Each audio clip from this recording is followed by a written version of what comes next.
খবরদার কেউ ভিডিওটি উপরে ধাক্কা দিবেন না, দেখবেন আপনার কপাল খুলে যাবে। আজকে পড়া লাগবে না, শুধু আপনি শুনবেন, কারণ আমি সই শুদ্ধ করে সূরা ইখলাস 3 বার পাঠ করব, আর আপনি শুনলেই আপনার আমল নামায় 1 খতম কোরআনের সওয়াব উঠে যাবে।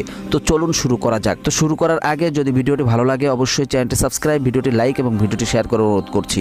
তো চলুন শুনে আসি 3 বার। বিসমিল্লাহির রহমানির রহিম।